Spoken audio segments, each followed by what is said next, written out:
Thank you, Senator Lalulu. Senator Worrell. Thank you, Mr. President. And I submit my contribution in this debate this morning. And to be from the upfront, Mr. President, this is a critical moment for Barbados, and it is my intention to use my time to go through the issues that concern the people of Barbados. They're concerned about the crime situation. They're concerned about the debt situation. They're concerned about the sluggish performance of the economy. But before I go into that, Mr. President, I would first like to congratulate my colleague, Senator Ryan Walters, for an outstanding performance on Monday, where he laid out for the people of Barbados in terms which they can understand the true issues of facing this country. And I am certain that Barbadians appreciated the depth of research which he went through. And it shows, Mr. President, that this DLP administration, we utilize our talents, we highlight the competencies of our members, and we are not in the habit of pulling down persons or stopping them from shining, as is the situation on the other side, as you can see with Minister Strawn, who was allowed to deliver the poison chalice of the budget last week. Also, you saw it with former Senator Crystal Haynes, who had the audacity to speak up in this chamber, and then she faced the axe from the leader of the government. Our leader does not punish people.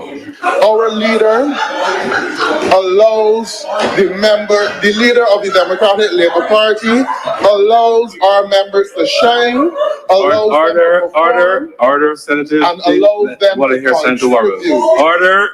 Order, honorable senators, please. Honorable senators, please, let us hear Senator Worrell. He's allowed to express his opinion. Thank you, Senator Worrell, please Mr. proceed. President. Mr. President, we do not fight about who gets to lead on this side. Those days are way behind us. Instead, we support each other and allow members to shine, utilize their talents, competencies, and abilities to the fullest. And I would have mentioned before the situation on the other side, perhaps they need to speak to their political leader, the Prime Minister of Barbados, and allow some of her ministers the opportunity to shine and to speak.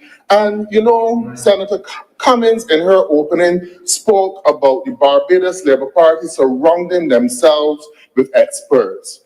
But when you surround yourself with experts, you should avail yourself to their advice, not surround yourself with experts to silence them. And that is perhaps one of the reasons why this government cannot lay in this chamber or the other place the full extent of the amounts of money paid to consultants in Barbados, because they have basically paid off all of the consultants not for their advice, but so that they will be kept quiet and not critique the government on their poor performance and mismanagement. But Mr. President, I would like to give you an overview of my presentation today. I intend to do a review of the midterm fiscal review, which should have been laid in October last year, and then the current debt servicing capacity of the country, a review of the budgetary proposal because they're all tied in, a review of the BERT program, which will be ending in June this year, and actually this month is the last review period, and then it would look at the performance of key ministries, including the Ministry of Health. So, Mr. President, I've given you that overview so that if you see that I'm coming to the end of my time, you might not look at your watch for about half an hour and permit me to get through with what I intend to do today, Mr. President. I assure you, Senator, I'll be keeping an eagle eye. But you will be kind. Right, Mr. President, in terms of the review of the midterm review of the economy, from April to September 2024. This, as you know, is part of the requirements of the first work program from the Public Sector Management Act, which was passed in 2019. That review was laid in the House of Assembly in late last year. Don't believe it met the October deadline. I'm not certain if we actually debated it here in this chamber, so it's still outstanding for debate. So we often wonder, I'm saying this because you've entered into an IMF program with certain checks and balances that should keep the country on an even keel, but yet still we are not necessarily following these things to the T. And even with that review, Mr. President, there were some clear issues which could have alerted this government of the type of budget which it needed to bring to fix some of the challenges which that review highlighted in the economy. The macro overview, it has a misalignment of growth and reality. The government paints a picture of stability, citing modest economic growth. However, the report and the subsequent estimates for 2025 to 2024 and the budget fail to address the pressing concerns such as rising inflation, sluggish private sector investment, and despite global economic uncertainty, the administration has not yet presented a clear strategy to mitigate external shocks that could affect the country's fiscal financial health. And Senator Malalu would have been through a number of those before with the tariff wars, which are going on right now globally, which could impact and see the world economy going into a recession. But yet still this government has tourism as its main focus to take this country through. And we know what would have happened back in 2008 with the global financial meltdown. And you saw persons staying home, not traveling because they did not have the wherewithal. If that happens in Barbados, what is the solution of this government to fix those issues? Mr. President, there's no clear industrial or economic diversification strategy to safeguard against external economic downturn. They boast about the planned tourism projects, some of which were in the pipeline since the early 2000s, and so far have failed to launch. And there is very little belief that many of these projects would actually be in a position to rescue Barbados. There's weak local business confidence with no major initiatives to stimulate private sector investment. Revenue performance, there's an overestimation and reliance on taxation. This was clear from that assessment. Government revenue collection surpassed targets in some areas, particularly in income and profits. And even though those on that side would boast at these things, that does not speak well, because they also show the shortfall in revenue collection in that goods and services, which means that the people are not spending, and that is a problem. So you have an over-reliance on taxation rather than sustainable revenue growth from production and export. Under this BLP administration, agricultural production is at a standstill. I don't even think they mentioned anything about manufacturing in the estimates that is worth repeating now. VAT and excise taxes on the performance indicate a weak consumer spending, signaling economic distress among the population. The writing was there on the wall from this report, which was laid late in this place. And it shows that the government just laid it because it had to lay it, but they did not pay any attention to it. Because if they had paid attention to it, they would have made the necessary corrections in the estimates and the budget and not place further tax burden on the people of Barbados. When you go across Barbados, Senator Malalu just spoke about Broad Street and stopping traffic from going up Broad Street. But you can do that because when you travel across Broad Street, you hardly see anybody there during the day shopping. When you look into Cape Shepherd, the ground floor is empty, but you see the tourists walking on the boardwalk and all about. So it makes me wonder who is spending duty-free, buying duty-free shopping in Barbados. And where is it happening? A number of the storefronts on Broad Street are actually closed. What is happening? And not just Broad Street, but you go to St. Lawrence Gap and they would constantly say, I take it from the gas stations that close off at 10 o'clock at night, especially on a Saturday night. It means that people are not out there spending. They're not out there engaging in social activities. All of these things were there, but the government paid no attention to it. The expenditure performance.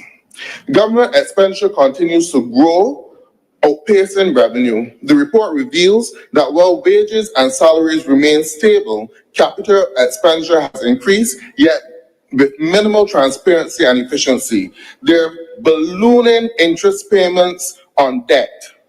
$790 million, diverting resources from critical development, which means that the government is not investing in sufficient capital expenditure to give a stimulus to the economy, to grow the economy. Government is spending most of its money in terms of repaying its debt.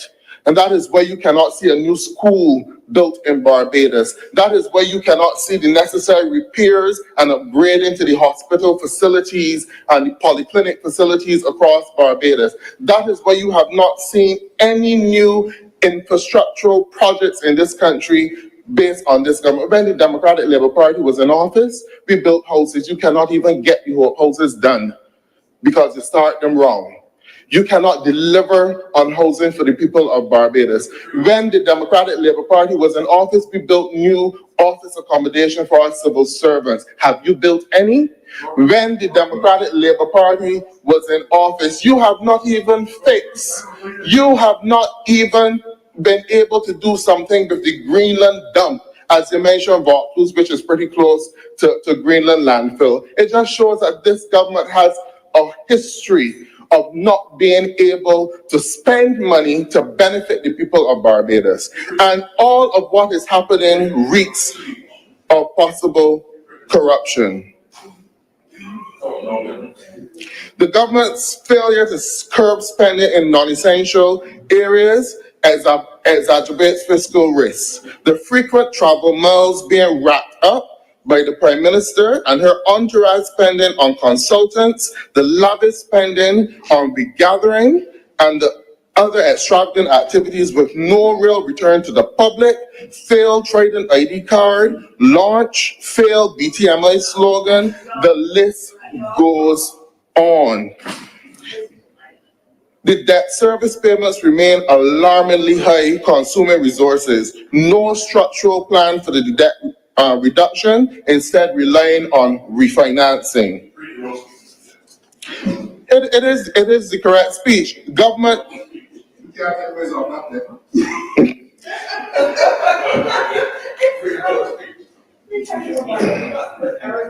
This government, Mr. President, has sold out the interests of the agriculture and manufacturing in favor of the merchants.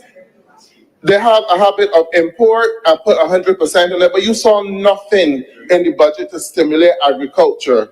Furthermore, this government can be, as Senator Walters would have said with the compact, basically eroded the performance of the agricultural sector in this country.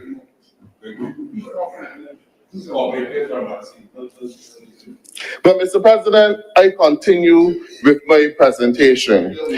And it shows that this government has not prepared to deal with the challenges. They took the easy road out in terms of going to the IMF. And yes, they brought down the debt. But now, less than 7 years, we find ourselves in a situation where the debt is almost back to where it was. So the Barbadians who face the hardship at the NIS in terms of taking the haircut, and now this government forcing Barbadians to retire at close to 70, may very well find themselves in another situation a couple months from now, because they have not made it clear whether or not they're going back to the IMF. They've hinted to it. but they have not made it clear whether or not they're going back to the IMF after this current BERT program, and to bring additional hardship on the people of Barbados. They want to give you the impression that there is bounty going on in Barbados, but I'm so certain that former Prime Minister, the late Worrell, is rolling in his grave in St. Peter without a headstone when he speak about the budgetary proposal and the fact that this government intends to tax its way out of this situation, taking every penny out of the hands of Barbadians. Mr. President, I rise reluctantly on the point of order, and I repeatedly tell my colleagues I don't think we should intervene. We can heckle, but we're not intervening. But I have so much respect and reverence for the late Professor Wayne Arthur to allow the comment that we have left his grave without a headstone to pass. It is untrue. I believe that the Honorable Senator may be speaking in ignorance. So his statement, though well scripted, is incorrect. And therefore, I believe he has now misled the House.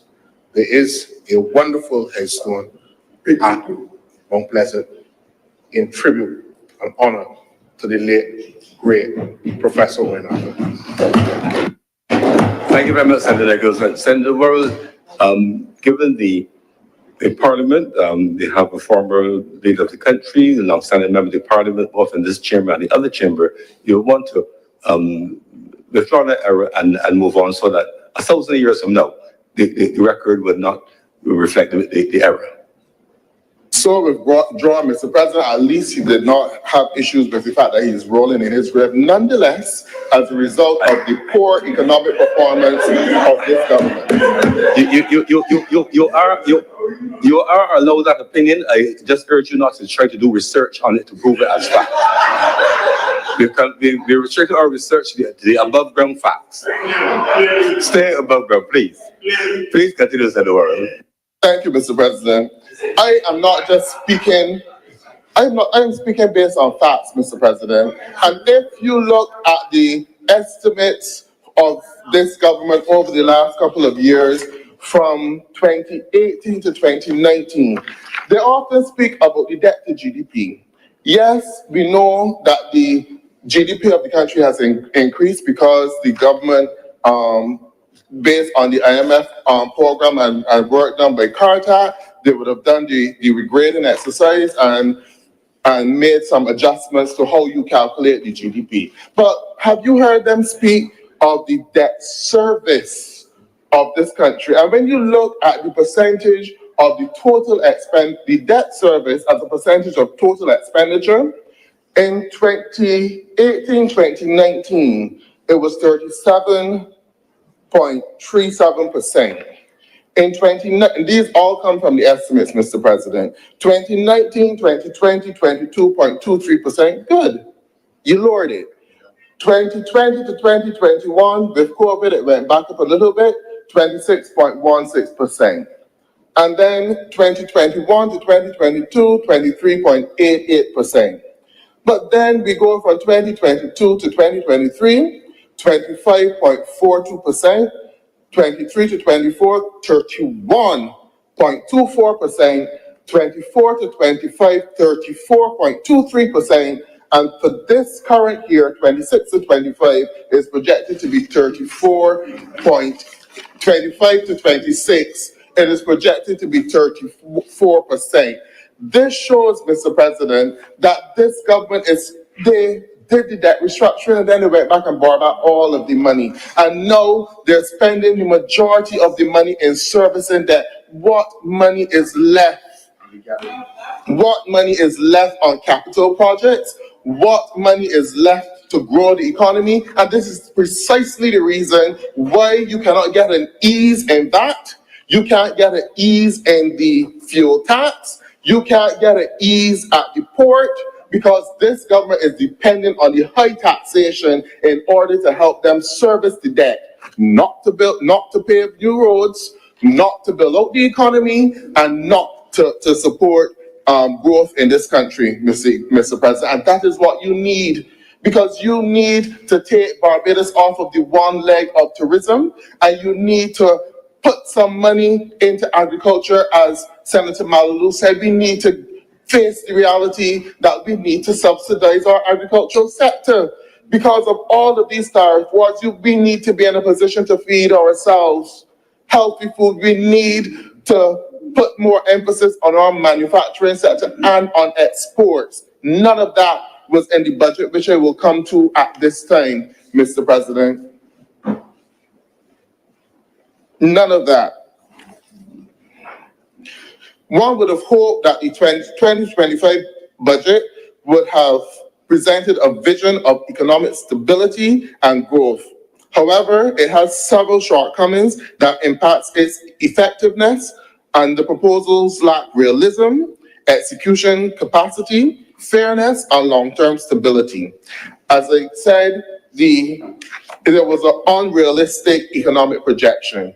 Everything in this budget was based on the world remaining as it is, that the tourism numbers continue to grow, even though the tourism numbers in Barbados are declining. I heard it said by the chairman of the BTI on their road trip in Europe that they are facing decreased numbers from Europe.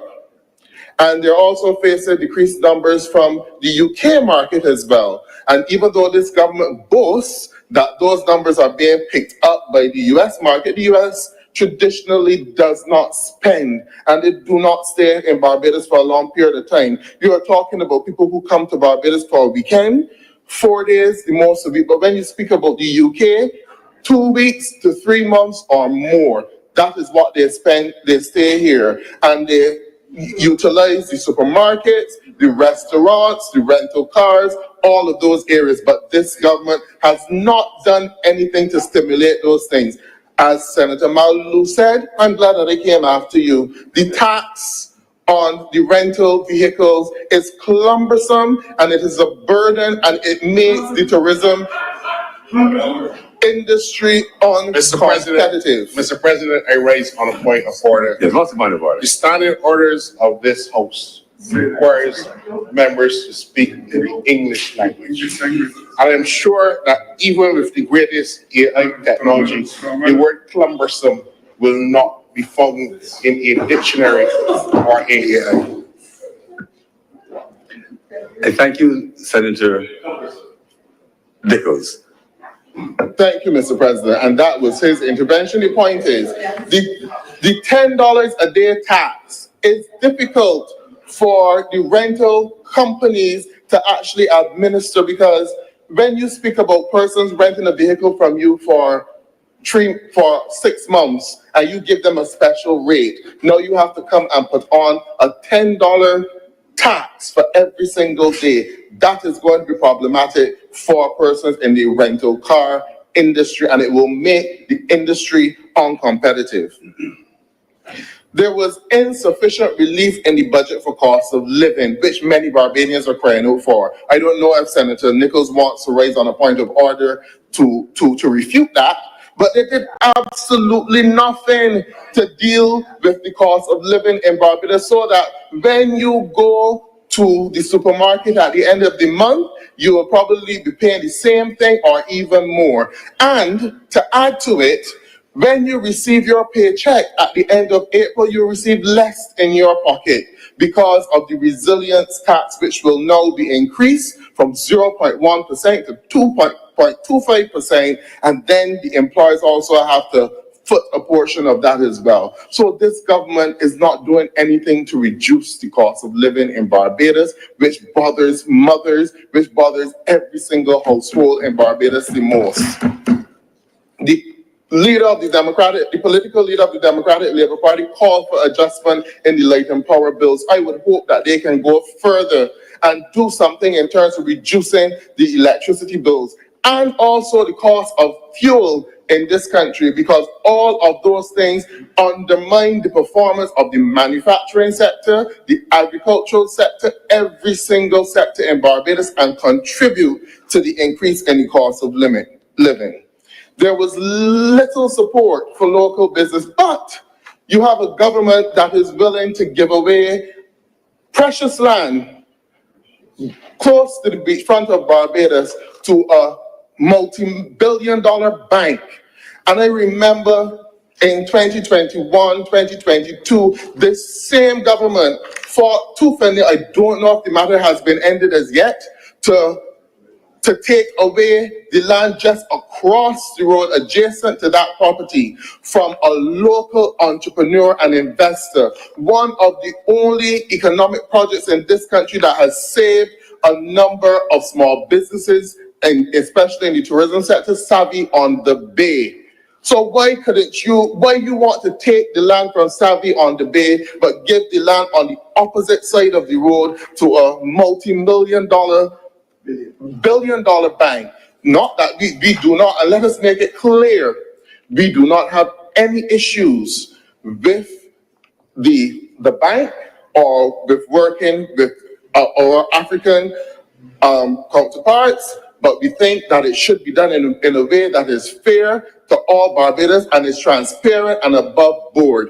Don't treat it the way how you did the Old Town Civic Center, which has promoted a march in this country on Saturday from Folkestone to Old Town because of the people of Barbados recognize that they can no longer trust this government.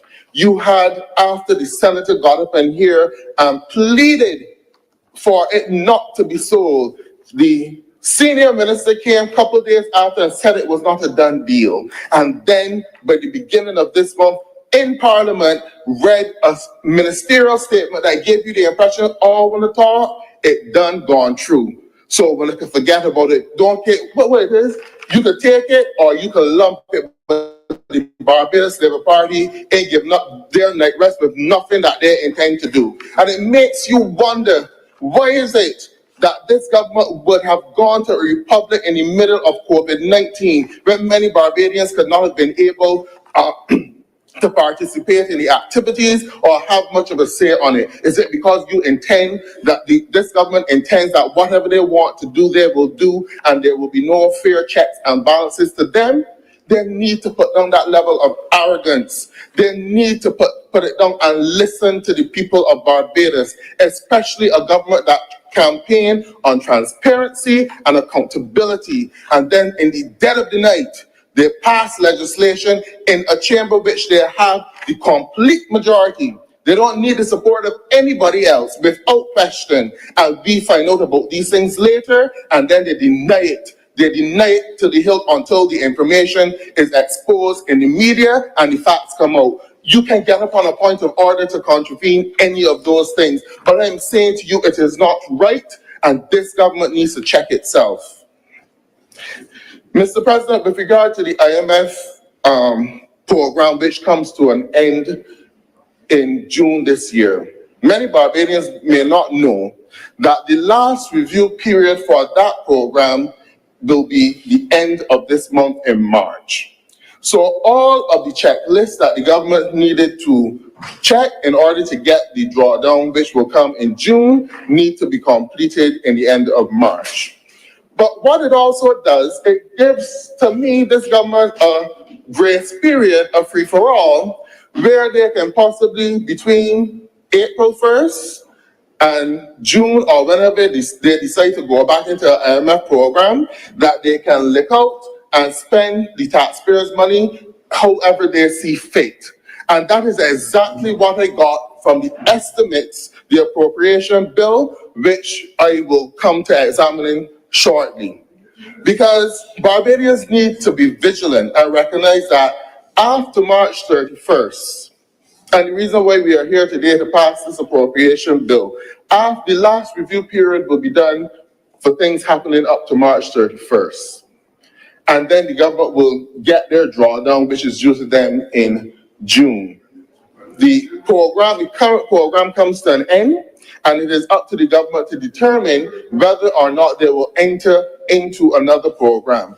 Based on the poor performance of the economy, I somehow think that they may very well find themselves going back there, but they may be using the time in between March and whenever they go into the next program to start their election campaigning and using the Treasury of Barbados to provide the $300 to buy a vote.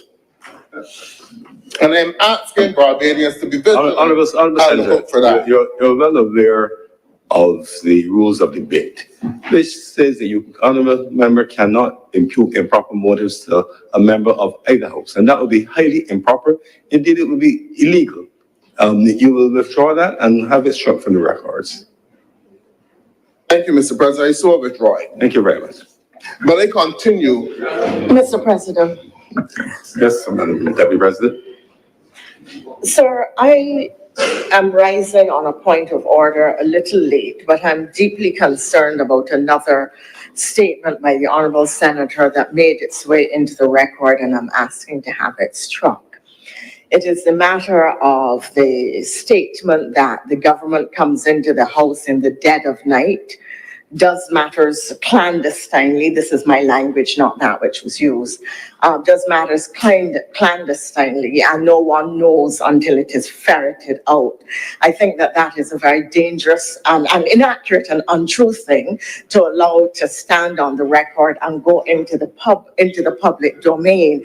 In fact, all hearings, all matters that come by way of legislation and in this parliament are in the public domain. Every single one is broadcast and telecast and is online and can be accessed at any time while they are current and indeed in the future. On top of that, there is a record of the Hansard record, and further, when there are parliamentary sittings, whether of the lower or upper chamber, all members, including members of the opposition, are invited and are aware. So for the honourable senator to say that we come in, we do this legislation or pass legislation in the dead of night, nobody knows, they'll only hear of it after. And so really, it's just so grossly inaccurate, it cannot be allowed to stand. I agree that would also reach the rule about improper motive, and in terms of practicality, it really is not so. None of us will want to withdraw that invitation about clandestinely passing legislation. It can't be secret, it can't be clandestine. The process is a public process, and all of our hearings are on YouTube live and open to everyone. So you'll want to withdraw that. You could restate your point, but certainly not to suggest that there is any clandestine activity by the parliament. Let the parliament be constituted by a majority of one side or the other. The process is the same, and neither of them is able to clandestinely in the dead of night do things that the public is not aware of. So please withdraw and have that struck for the record, and let us move on. Thank you, Mr. President. I follow your ruling. But in terms of clarifying, yes, the debates are done within this chamber, but with very little explanation. And I use as a classic example, in recent times, I wonder how many Barbadians would know that a supplementary for over $329 million was passed in the other place with very little detail about the heads other than just reading the broad description of what the head is. And one of those areas was $33 million under the Ministry of Health for the purpose of recruitment of nurses from Ghana. In my opinion, Mr. President, that was not outlined in the debate, and no explanation was given to the people of Barbados of how that $33 million was spent. And I believe that issues like that is what I was referring to in terms of debates being rushed through the chamber without proper explanation and detail to the public of Barbados from a government that promised transparency and accountability. Senator Walker, I want to raise. Mr. President, I hate to interrupt the honorable member when he feels he's doing well. The $33 million in the supplementary that was discussed, I believe, 2 weeks ago, was among other things to pay for the transport of the nurses here. If he's following his documents clearly, he would know, and they've said it before, that the QH was allocated less funds in 2024-25 than the year previously. During the course of the year, the government has had to provide drawdowns to the QH because of the decline in the funds from the NIS Health Levy, which I believe, Mr. President, you are familiar with, and we're looking at the anomalies and stuff like that. The $33 million for a large part was provided to the hospital to do several other things, to make up the shortfall from the health levy during the course of the year, and also to pay for the travel of the nurses here. It was not $33 million to bring Ghanaian nurses to Barbados. That's not true. Thank you, Senator Walker. And Senator Worrell, you're free to hold a view that more explanation can be given on any matter which is before the House. But that doesn't raise it to the level of clandestine, which is a different imputation. So I hope you take the point. Mr.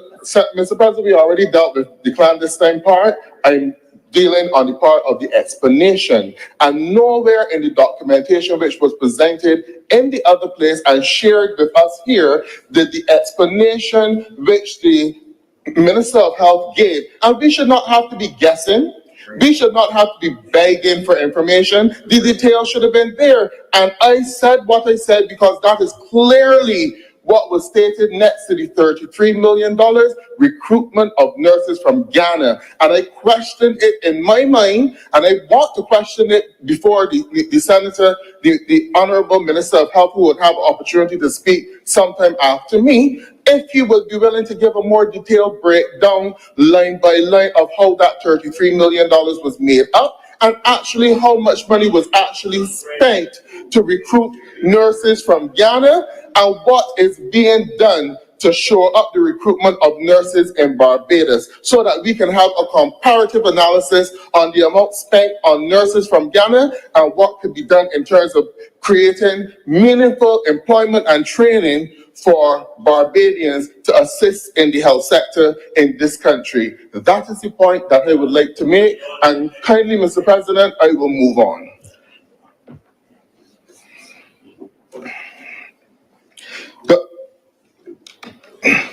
Mr. President, this brings me quickly to my review of some government sectors, some ministries. And the first on my list does happen to be the Ministry of Health. Now, over the years, Mr. President, we have noticed that there has been a decline in the spending of the Ministry of Health. There is stated within these estimates that at one point the objective was to reduce the government's contribution to health and transfer more of the payment to patients in terms of upfront costs, which you would see which would have happened in terms of the drug service, the contribution at the drug service, which was $7 and I think increased sometime last year. But Mr. President, after COVID, this spending pattern should be revised, as it has been revised internationally, because as a result of COVID, you recognize that there are more persons with healthcare challenges. And that is why you see here Barbadians complaining about the quality of service at the QEH, and then you hear the QEH begging Barbadians not to come to their accident and emergency department, especially now that is facing an influx of persons due to vehicular accidents, the shootings and the stabbings as a result of the criminal activity going around Barbados. And many persons may not know, but when there is a violent shooting or stabbing in Barbados, the QEH actually locks down its emergency department as a safeguard measure. Now, Mr. President, what I am suggesting is that we really need to look at the amount of spending in the healthcare sector. The world standard after COVID has expressed that government spend in the region of 9 to 11% in terms of preparing their healthcare sector for future pandemics, which you often hear about. The possibility of future pandemics which can cripple the globe just as COVID did. Right now, we are spending at 2.71% of our GDP on healthcare. No doubt, as a result of that, that is why you hear Barbadians complaining about the long waits in accident and emergency. Barbadians complaining about not being able to, having to take 3 and 4 trips to the polyclinics in order to get medication. All of those things. I do know that within the budget that the Ministry of Health has allocated some funds, especially to upgrade the St. John Polyclinic, the David Thompson Polyclinic, with ultrasounds and other diagnostic tools. This is something that should be done and practiced across all of the polyclinic networks in Barbados. So if you really want patients not to go to the accident and emergency department at QEH, they must be able to go to the polyclinics and get comparative treatment and not be told when they get there, you have to go to the QEH to get an x-ray, or you have to go to the QEH to get a blood test. These simple machinery can be placed within the polyclinic network for less than $100,000, which would allow the doctors the capacity to be able to do some of these tests and actually take the burden off of the Queen Elizabeth Hospital. It would also allow them to do more in the primary care setting in dealing with some of these cases before they become emergencies. Because if persons go to the polyclinic setting and are treated for their non-communicable diseases and are detected early, it will reduce the amount of persons who have to end up at accident and emergency in the dead of the night to get treatment. I hope that does not offend anybody at this point in time. But these are things that need to be done. And with regard to non-communicable diseases, Mr. Speaker, non-communicable diseases are responsible in one case alone, persons with kidney care. In about 2015, I think that we spent about $15 million for dialysis for all of the persons on dialysis in Barbados. The amount of persons requiring the dialysis have increased tremendously over the years, that we are now facing a possibility of having to spend between $20 to $25 million, and the number keeps growing. These figures are unsustainable. And the best way to fight these things is to have in place a program to deal with the non-communicable diseases and to promote health and wellness. Yes, in the budget we saw that the funds allocated to promote health and wellness was roughly $1 million. So I don't know if they're taking the $423,000, which was already allocated, or if this is new money that is being allocated. But my question, Mr. Speaker, is this. We already have the sugar tax, which brings in, we don't see it in these documentations because it's lumped all under excise tax, but when it was reported, I think it was about $10 million. The salt tax, which is about to come in, should possibly net the same $10 million or more. Why is it that you could only find $1 million to go towards the fight of NCDs when more could be done at the community level in terms of getting more of our people out in active exercise, nutrition programs, all of these things? Because you have a serious challenge in getting persons to comply with their diets.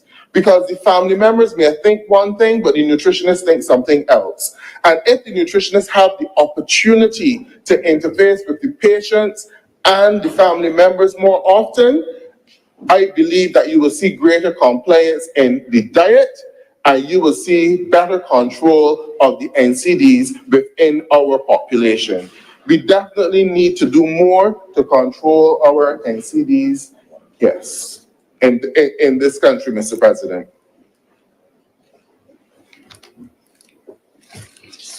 So I'm hoping, up to today, I think there's a long article in the paper with a person having issues with the way how a parent was dealt with at the Queen Elizabeth hospital. You hear constant complaints. Many Barbadians are afraid to go to the QEH for services. I have heard of so many situations where people going to the QEH for simple procedures and not making it out. And it baffles the family. It baffles everyone how this is happening. And I'm hoping that when the minister with responsibility for health speaks in this debate, he does it from a sober perspective and really engage Barbadians and allow them to know what is really going on within healthcare in Barbados, and if they will have any hope, if the hope Barbadians will be able to restore their hope in the healthcare sector in Barbados, because it is failing tremendously, not only at the Queen Elizabeth Hospital, but also at the polyclinics. Even the environmental health department is on the track in Barbados as well. Once before, you would see an environmental health officer in your community looking at the bush and the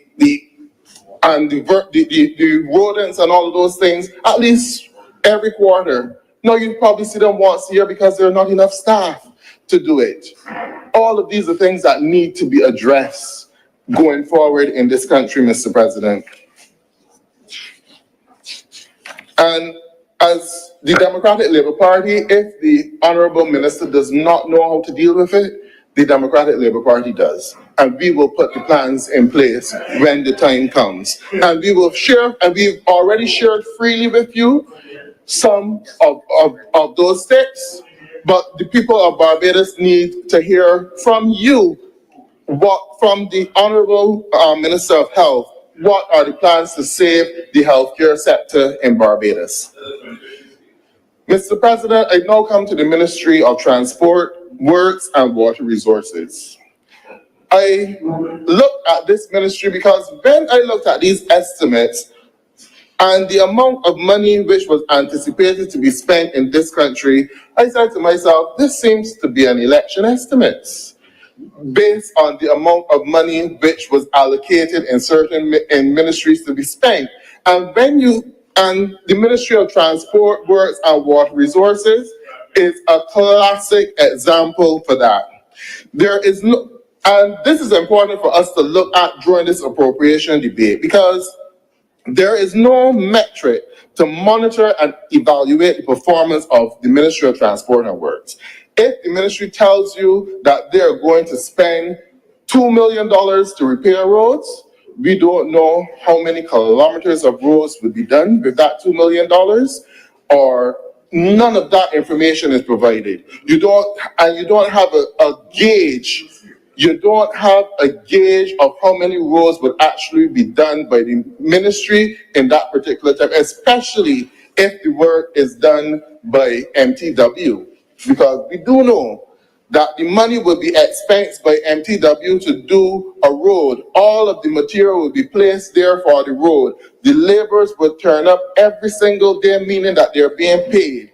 And the road is expected to be finished by the end of the financial year. And from the start of the financial year to the end of the financial year, you can't see anything being done on it, but money was spent. And then the next financial year, another set of money will be allocated to fix or repair the very same road. So that is the point that I am making, that there is no metric to monitor and evaluate the performance of the ministry. So it's a classic way for campaign financing, making it into the pockets of friends and family. Senator Worrell, you are well aware of the rules, and you know, the rules are not only clear, but let us also be clear with the broadcast of the messaging, even though of the speeches, even though we will say strike on the record, senators are exploiting the reality because the matter has gone there. I will not let you do that. You know that you can't do that. Leave that for when the platform is mounted and you are up there. That is for another purpose. Please withdraw that. Have it struck from the record. You cannot accuse a point of election financing through road works and all that you said. Let us please respect the rules and the standard orders. There, you cannot impute improper motives to members of either house in your speeches. Thank you, Mr. President. I'm so guided by your ruling, and I will continue, Mr. President. I withdraw the comment. So guided by your ruling. Yes, proceed.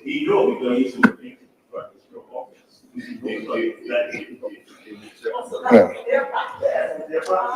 Mr. President, I do continue, but Mr. President, I do continue. The Ministry of Transport and Works, Mr. President, is a clear candidate for a special audit, especially with the amount of funds which I have seen allocated to this ministry in this current estimate. Now, let me just look at some of the information.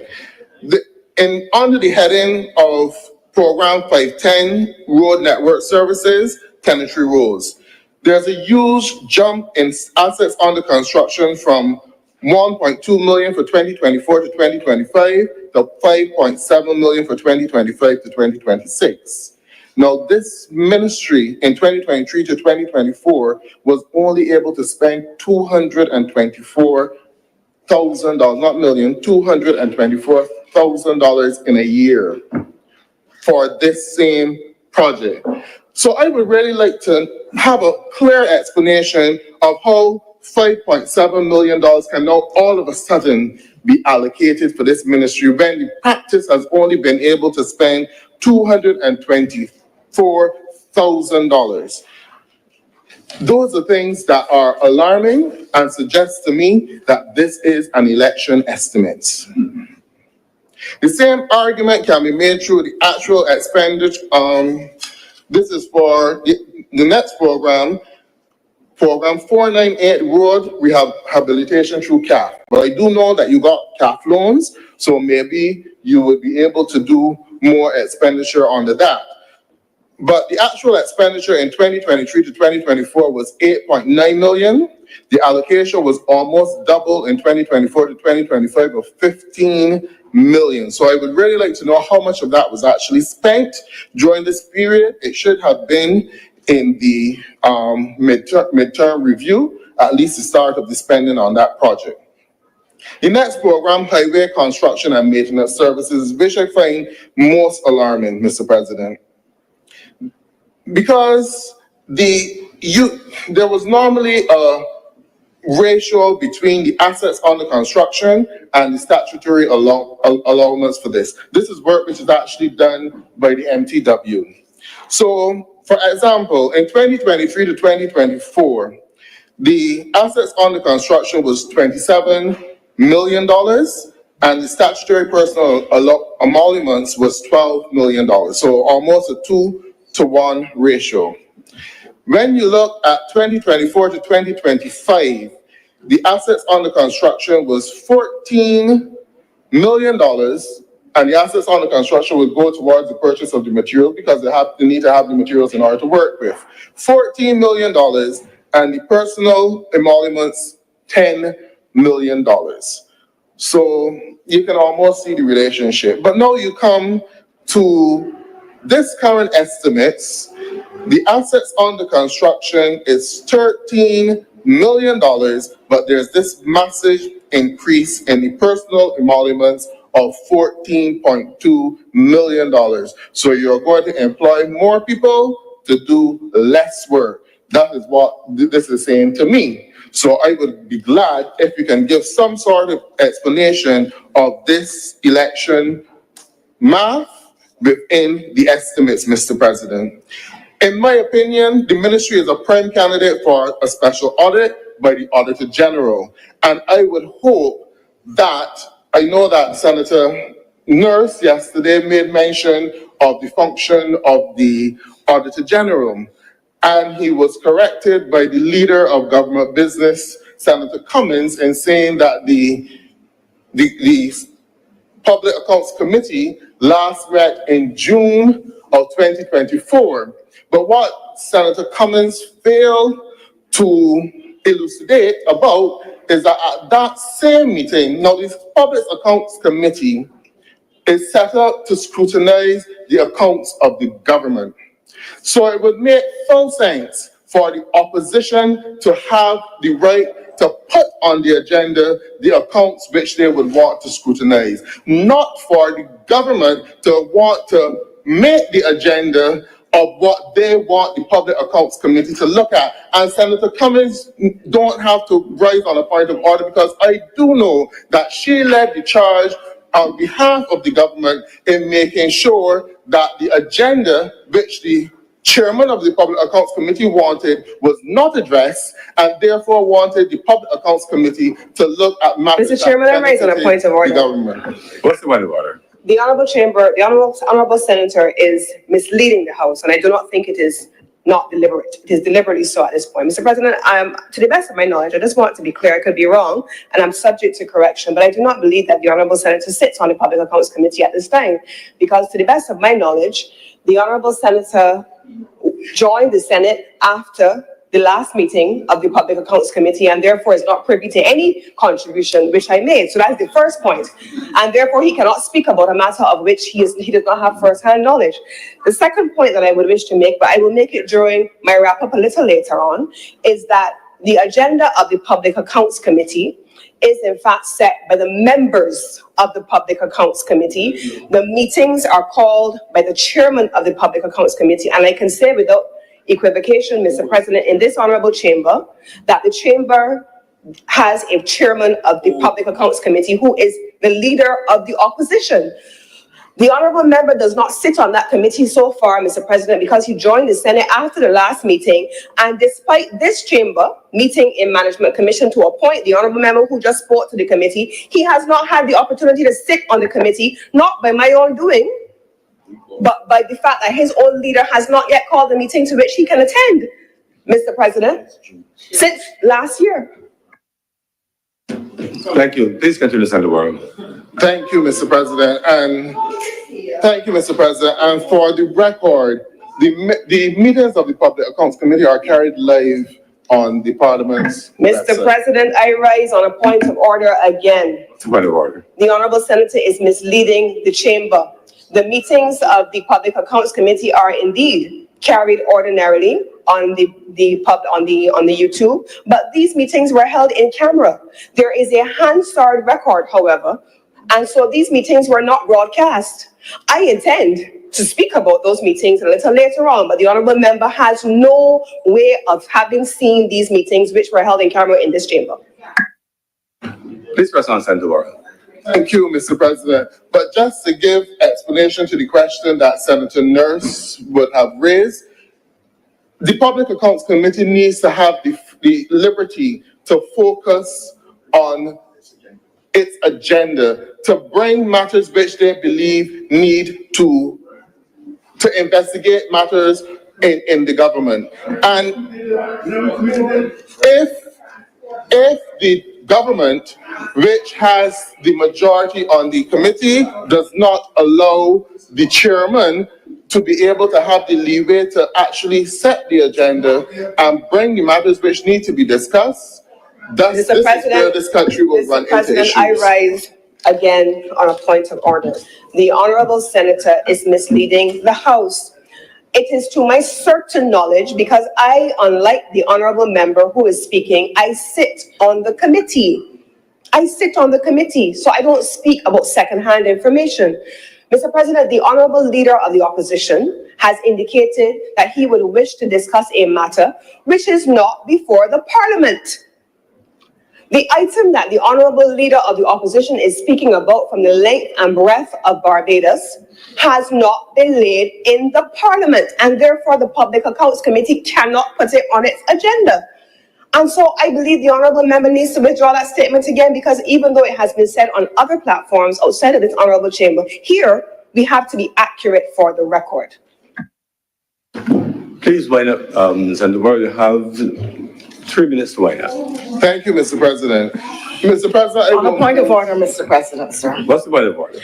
I rise to indicate, sir, that the honorable senator is misleading the chamber.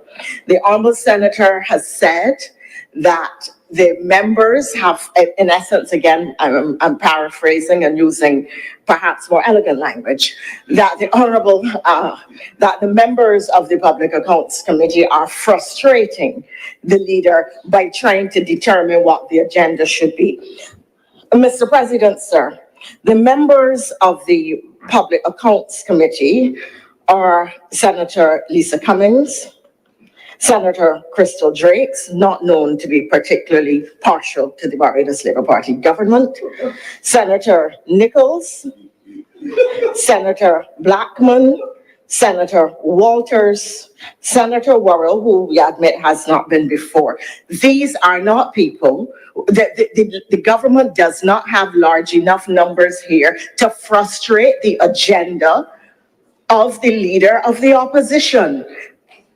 So that is a complete misleading of the public and a suggestion that somehow we are attempting to obstruct the workings of an important oversight committee, which we have always supported. And in fact, this construction, which allows it to be led by the leader of the opposition and have a majority of persons which are not members of the government, was the construction of the Barbados Labour Party government during the 1994 to 2008 period, because the then Prime Minister felt that the opposition needed to have this power. So this perception or this view that is being put out today, that we are somehow using this committee to frustrate the opposition, is entirely fake news, sir. And I'm seeing a pattern, sir, where the honorable senator is deliberately putting things into the record, knowing that people will run with them even if they are struck. And that, sir, is an abuse of privilege, of the privilege of the House, sir. And I'm calling on you, please, sir, to ensure that it stops, because this is now an extremely serious matter. It is beyond common error. It is deliberate mischief, sir, and I'm not imputing deliberate wrongdoing. I am basing it on what I'm seeing happen, sir. Thank you very much, Senator Thompson. Please wind up, Senator Worrell. Thank you, Mr. President. First, so just wrap up. Yeah, thank you, Mr. President. Just to alert that the Public Accounts Committee is made up of both persons from this chamber and the other place. And the persons on the other place would include MP Sandra Husbands, Marsha Cadell, Corey Lane, Edmund Hinkson, Kerry Simmons, and Colin John. So tell me, after you add those numbers, does the opposition still have the majority, Mr. President? Wind up.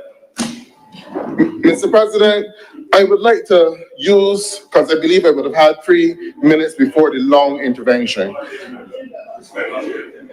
Time is actually, sorry, please wrap up. You started at 10:58. It is now midday. So we have two hours over. 2 minutes. All right, thank you, Mr. President. And in winding up the debate, I think I've made the point very clear that Barbados... On a point of order, sir.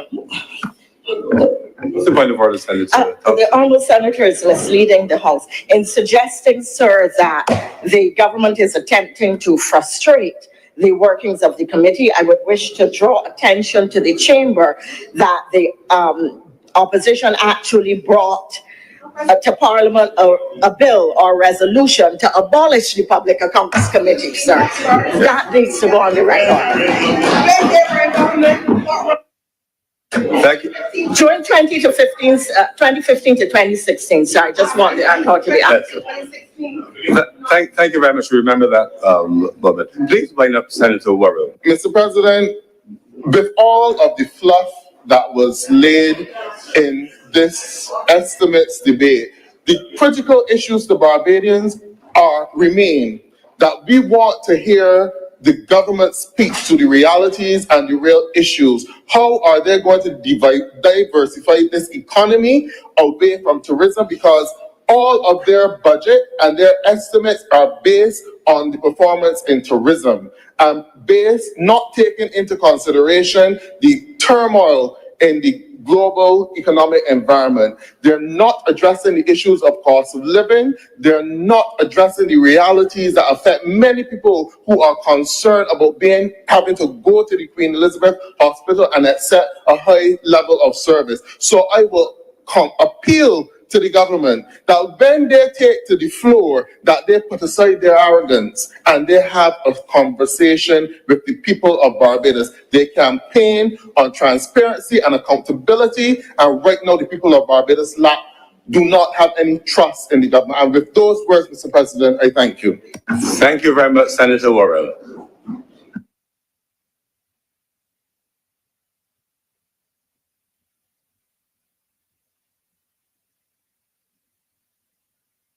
Senator Nichols.